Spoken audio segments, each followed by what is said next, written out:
The purpose of this podcast is to educate and to inform. This is not a substitute for professional medical care and is not intended for use in the diagnosis or treatment of individual conditions. Guests on this podcast express their own opinions, experience, and conclusions. The mention of any product, service, organization, activity, or therapy should not be construed as an ASCO endorsement. Welcome to this ASCO in Action podcast, brought to you by the ASCO Podcast Network, a collection of 9 programs covering a range of educational and scientific content and offering enriching insights into the world of cancer care. You can find all of the shows, including this one, at podcast.asco.org. This ASCO in Action podcast is ASCO's series where we explore the policy and practice issues that impact oncologists, the entire cancer care delivery team, and the individuals we care for, people with cancer. I'm Dr. Clifford Hudis, CEO of ASCO, and I'm the host of the ASCO in Action podcast series. I'm really pleased to be joined today by Dr. Piyush Srivastava, the past chair of ASCO's Clinical Practice Committee. Dr. Srivastava is also a practicing gastrointestinal oncologist, the regional medical director of the End of Life Options Program, and the director of outpatient palliative care at Kaiser Permanente Walnut Creek Medical Center in California. Today, we're going to talk about the recently released ASCO Special Report, a guide to cancer care delivery during the COVID-19 pandemic. Dr. Srivastava was instrumental in developing the report, and we'll speak today about the guidance that the report provides to oncology practices as they return to more routine care delivery. Piyush, thank you so much for joining me today. Thank you, Dr. Hudis, for taking the time to speak with me.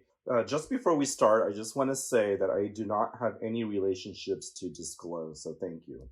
Thank you very much for joining us today. Now, just to provide some context, today as we speak, we're approaching month 5 of the COVID-19 public health crisis in the United States. We've had more than 2.15 million confirmed cases of the virus and well over 100,000 deaths. In fact, as we record this today, several of the largest population states in the United States, California, Texas, and Florida, are just reporting their largest single-day increases in cases, and the healthcare systems in some of their big cities are approaching the kind of near breaking point that we saw earlier in New York. So the problem is still very much with us. When the outbreak began, oncology practices nationwide immediately began making operational changes designed to protect the safety of patients and the safety of staff. This meant adjusting to resource shortages that were unfolding and complying with national and state restrictions on elective procedures, among many other things. Today, communities across the country are in varying states of recovery. And as I just described, some of them actually are probably pausing their recovery right now. Either way, they are facing a real transition in terms of oncology practice, and some are returning to something more like routine care while continuing to be acutely attuned to protecting the health and safety of both patients and staff. So, Dr. Srivastava, could you start us off and tell our listeners just a little bit about what's happening in your own practice and how you have been adapting to the changing circumstances? Of course, I would be very honored to share my experiences at Kaiser Permanente in Northern California. So at the start of the pandemic, we were very fortunate to be nicely set up to provide care remotely. We've had a very strong existing telehealth structure, so we were quickly able to adapt to the pandemic situation. Initially, we nearly went 100% remote, with doing all of our new consults and chemo checks via video visits and telephone visits. If a patient needed some more attention to be seen by a care practitioner, many times that we would coordinate with the on-call physician on site who would see the patient on the chemotherapy infusion chair. We also looked as an institution which services we could provide remotely and take off site, and so that we didn't need to bring these patients into the cancer center. For example, we activated our home health nursing team to be able to provide port flushes in the home setting. We also made a very conscientious effort to see what treatments and what procedures that we could postpone or actually decrease the frequency or increase the timing in between events. For example, bisphosphonate administration in port flushes, which we increased to do every 3 months. What was extremely eye-opening and inspiring to me is a large organization such as Kaiser Permanente was extremely nimble and flexible and was able to respond to the outside pressures. I believe when I speak to my colleagues across the country that many people experience the same things with their institutions, and their institutions responded very flexibly to the ongoing pandemic. Thanks very much. It's really interesting, I think, for me, and I'm sure for many of our listeners, to hear how you adapted, but also to compare that with their own experiences. It sounds to me like some of the key features were clear eye on the safety of patients and staff, but also having a structure that respected the needs of the clinicians from the beginning, and then, of course, understood that flexibility overall was a key attribute. And I just think that's something that many people will be reflecting on. As we pivot from that one, in a sense, forgive me, but anecdote, which is how one center, one operation adapted, I wonder if you could talk a little bit about ASCO's role in dividing, in providing the more general guidance that you helped to develop. Why did the society feel it was necessary to provide guidance at that level? Yes. So as we are all extremely aware, many individual healthcare professionals, institutions, and health systems look to ASCO for mentorship when it comes to oncology care. So this current pandemic was no different. I believe ASCO felt a strong duty and a responsibility to partner with the oncology world to ensure the highest quality and efficiency of cancer care and delivery through this pandemic. Also, in the beginning of the pandemic, there was a lack of really clear guidance from federal and state agencies, so cancer care providers and administrators looked to ASCO to help develop their plans of providing care during the pandemic. Now also opening and ramping up as well, they're looking to us. I see. So, as we think about staff at ASCO headquarters, it's really pretty straightforward on a daily basis. Our decisions to open headquarters, for example, or not, are predicated, number one, on the safety of our staff. So when you look at the special report, what would you say was the one or the several overarching goals that drove the development of the special report? So when constructing the report, we did very much realize that there are so many varied practices across the country, really around the world, right? For example, we have small rural practices, we have medium-sized private practices, we have academic centers, and we have hospital systems. And all these organizations look to ASCO for cancer guidance and guidance to cancer care delivery. By no way were we going to be able to solve individual operational care delivery issues for each practice. So the special report is made to serve, if you will, as a starting point or a launching pad for individual institutions to develop their own policies and operational adjustments. So what I would like to do now is maybe just dive a little bit deeper into some of the specific policies and practices that were outlined in the report. And as I look at it, it was really broken down into stages of patient care. So, for example, before a patient even arrives on site, many practices are, in a sense, pre-screening them or triaging them. What are some of the methods that you have seen put into place and that have been effective that we should recommend to practices just getting open? So the special report lists out very clearly sequential steps to consider in safely bringing patients into cancer centers. And I'll highlight a few of them, which I feel is extremely important. The first step is to actually reach out to the patient well before their scheduled visit to the cancer center. So if we can call these patients and family members well before their visit, we can educate them as to the process that they'll experience when they come into the cancer center, allow them to ask questions and to give the reasoning behind or the why to we are doing this, I think that will go a long way. So transparent communication, I think, will reduce anxiety and fear.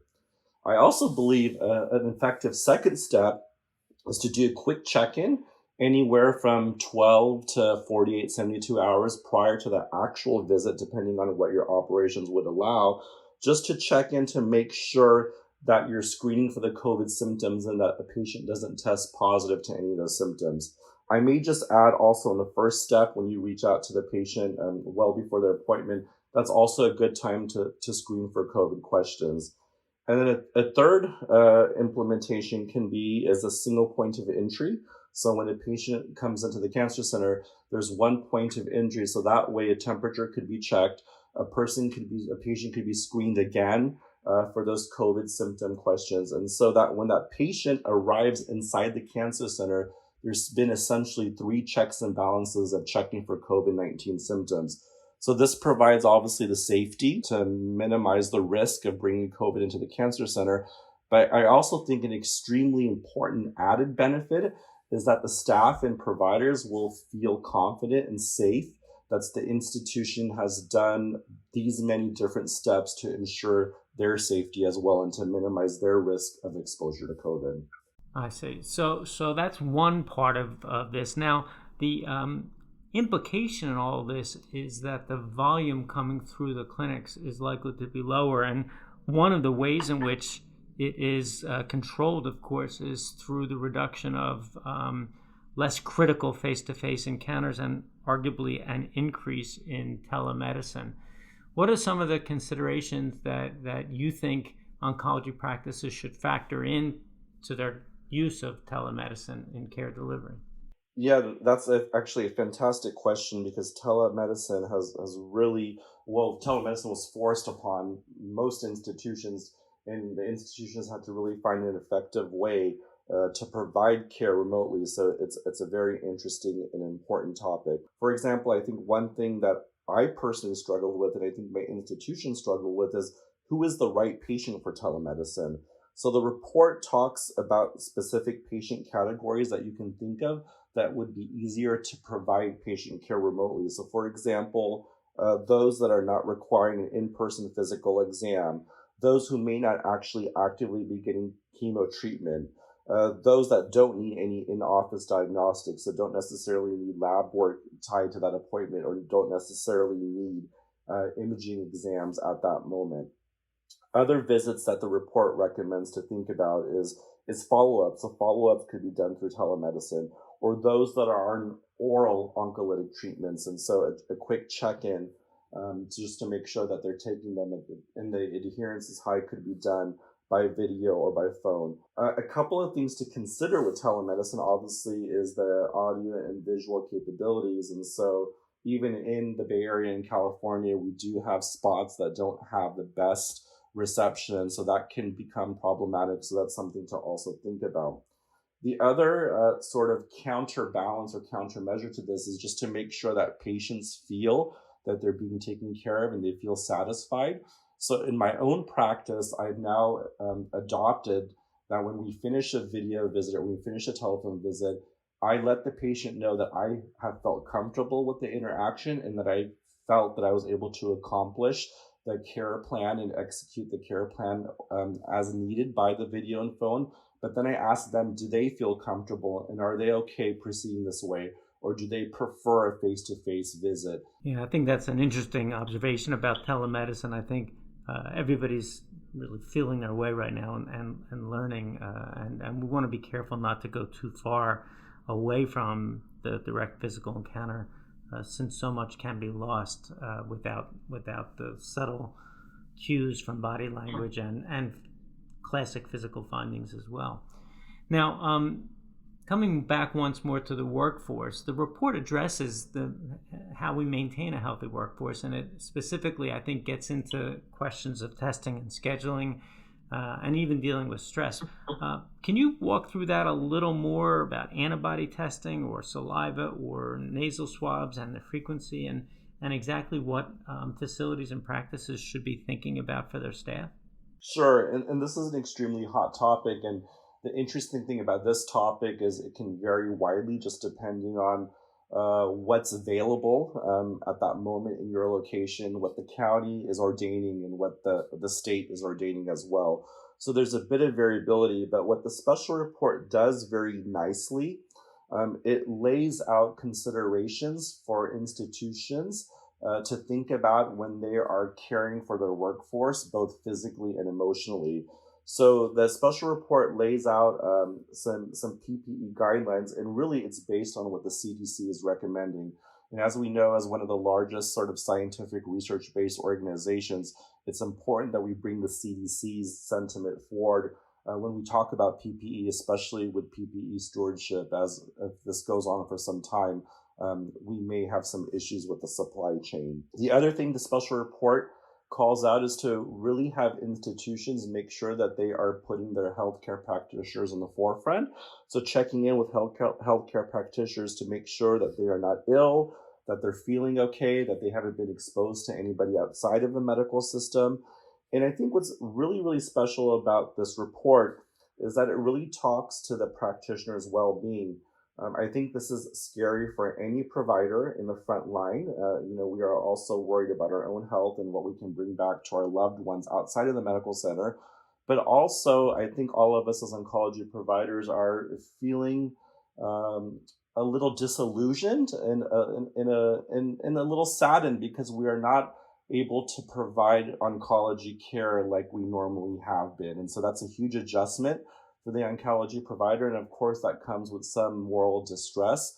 So the report also calls out for institutions to check in with their healthcare providers to make sure that their emotional well-being is good, and to also make sure that they feel that their family, loved ones are safe at home. So I think that was a really added benefit. Yeah, it's really important to acknowledge the importance of all of that to the individuals. And it is not just about narrowly the safety of the surfaces and workspaces they're in, but really, in a sense, their holistic experience in life. I want to turn to the broad public approach to cancer care and focus on the corners that we cut, if you will, in going into this crisis, the compromises with old ways of doing things that we very quickly adopted. The report focuses on some of those immediate short-term steps that we took. And I think looking at the effectiveness of that, I can tell you that I asked the ASCO leadership on the staff side and on the volunteer side why those adaptations couldn't just be our new permanent normal. That is to say, if it was safe enough to do telehealth in April of 2020, why isn't it safe enough to do it forever? So that was the nidus of our Road to Recovery Task Force. And I know you sit on the group focused on care delivery. What do you think we can expect from that effort? Yeah, and this is fantastic. I'm honored to be sitting on the Road to Recovery Task Force because I think this is a issue that's facing every oncology care provider in the country and frankly around the globe. And the task force is composed of a group of really active and very intelligent oncology providers who are putting their minds together collaboratively to see how we can continue to provide cancer care in an efficient and in a high quality manner moving forward beyond the pandemic. And as you said very nicely, Dr. Hudis, we have gained several insights through our care over the last few months. And can we harness those insights and continue to practice oncology in a very efficient and high quality manner? So the task force is extremely comprehensive. The group is addressing several buckets, if you will, that are very pertinent to oncology care and delivery. So they're looking at health equity. They're looking at resetting clinic and patient appointments. They're looking at practice operations, telemedicine, home infusion. I know that's something that we've all been grappling with. Financial assistance to practices, which is extremely important when we look at the economy around us. Quality reporting and measurement. So we want to make sure and we want to challenge ourselves to make sure that we are practicing the highest quality cancer care that we can. Utilization management, so that's also extremely important as we are looking at the economy around us. Psychosocial impact on patients, so this has been obviously extremely traumatic for patients in their very vulnerable state. The task force also is looking at provider well-being, which is, once again, I can't reinforce how important that is as we go back into a somewhat normal operations, whatever that normal may be, but looking at the sort of stress that the providers are feeling in that. And then ongoing preparedness, I think, which is extremely essential because we just don't know what the virus will do over the next year and what might also come in the future. So the task force is extremely collaborative, extremely thorough, and it's a group of very active individuals on oncology care that are bringing their brilliant minds together to come up with some guidance. Well, I think that's really great. As we wrap up now, I wonder if at the highest level, if there's a single or several major takeaways that you want listeners and our entire community to take away from these recommendations. Yeah, I've actually had some time to reflect. It's been a very privileged experience for me to be a part of this and to be a listener and to be a learner from all these brilliant minds around me who are putting their heads together to accomplish this. I find that recommendations in the special report to be very thoughtful and very comprehensive. I do hope practices remember that these are actually guidelines, right, to help them develop and change policies at individual institutions. I also hope that oncology practitioners, administrators, that remember that we're all in this together. And so there is going to be an ever-changing environment. So I hope that this report is just a start of a collaboration that can be ongoing with ASCO and with oncology providers around the world.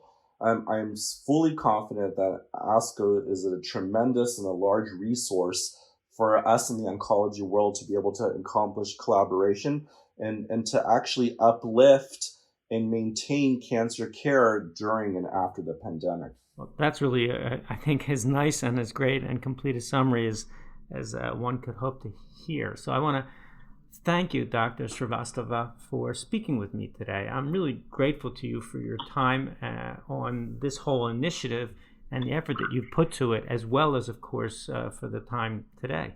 I appreciate it. It has been a great honor. And so thank you very much to you, Dr. Hudis, and thank you very much to the ASCO staff who do a tremendous job on a daily basis to make sure that we are doing the best we can. So the special report and later ASCO's Road to Recovery are all part of ASCO's larger commitment to providing information, guidance, and resources that will support clinicians, the cancer care delivery team, and patients with cancer both during the COVID-19 pandemic and then well beyond it.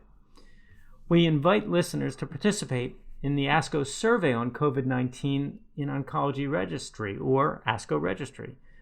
This is a project where we are collecting and then sharing insights on how the virus impacts cancer care and cancer patient outcomes during the COVID-19 pandemic.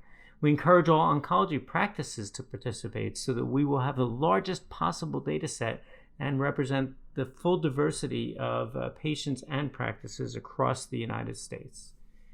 I'll remind you that you can find all of our COVID-19 resources and much more at ASCO.org. And until next time, I want to thank everyone for listening to this ASCO in Action podcast. If you enjoyed what you heard today, please don't forget to give us a rating or a review on Apple Podcasts or wherever you listen. And while you're there, be sure to subscribe so you never miss an episode. The ASCO in Action podcast is just one of ASCO's many podcasts, and you can find all of the shows at podcast.asco.org.